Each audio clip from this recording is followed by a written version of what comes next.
India ദക്ഷിണാഫ്രിക്ക രണ്ടാം ടെസ്റ്റിന്റെ രണ്ടാം ദിനം ഇന്ന്. ഒന്നാം ദിനം അവസാനിക്കുമ്പോൾ 6 വിക്കറ്റിന് 247 റൺസ് എന്ന നിലയിലാണ് ദക്ഷിണാഫ്രിക്ക. ഇന്ത്യക്കായി കുൽദീപ് യാദവ് 3 വിക്കറ്റ് വീഴ്ത്തി. ചെനുരാൻ മുത്തുസ്വാമിയും കെയിൽ വെരൈനുമാണ് ഇപ്പോൾ ക്രീസിൽ. വിഷ്ണുദത്തുണ്ട് വിവരങ്ങൾ നൽകാൻ സ്പോർട്സ് ഡെസ്കിൽ നിന്ന്. വിഷ്ണു, ആദ്യ ടെസ്റ്റിലെ പരാജയത്തിൽ നിന്ന് ഇന്ത്യക്ക് മുക്തമാകേണ്ടതുണ്ട്. അതേ തുടർന്ന് ഇന്ത്യ വളരെ ശക്തമായ പോരാട്ടം കാഴ്ചവെക്കാനാണ് ആഗ്രഹിച്ചത്. പക്ഷേ ആദ്യ ദിനം പ്രതീക്ഷിച്ച ഒരു നേട്ടം കൈവരിക്കാൻ ഇന്ത്യക്ക് ആയില്ല. എങ്കിൽ തന്നെയും പരമാവധി വിക്കറ്റുകൾ കൊയ്തെടുക്കാനും സാധിച്ചിട്ടുണ്ട്. ഇന്ന് ഇന്ത്യയുടെ പ്രതീക്ഷ എത്രത്തോളമാണ്? തീർച്ചയായും ആദ്യ ദിനത്തിൽ ഇന്ത്യയുടെ പ്രകടനം പ്രതീക്ഷിച്ച അത്ര എത്തിയില്ലെങ്കിൽ പോലും ബൗളിങ്ങിൽ കൃത്യമായ ഇടപെടലാണ് ഇന്ത്യ നടത്തിയിരിക്കുന്നത്.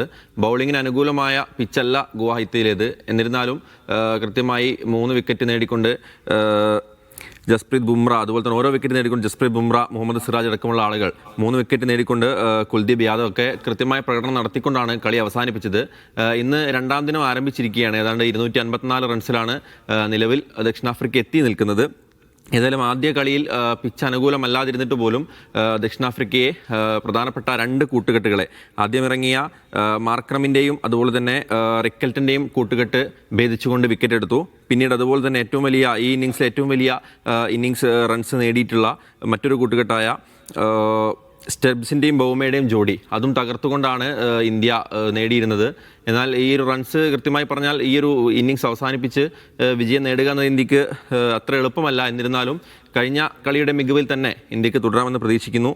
മത്സരം ആരംഭിച്ചിരിക്കുകയാണ്. ഏതായാലും ഇന്ത്യയുടെ ബൗളിംഗ് മികവും പിന്നീടുള്ള ബാറ്റിംഗ് മികവും ഏത് രീതിയിലായിരിക്കുമെന്ന് കണ്ടറിയാം.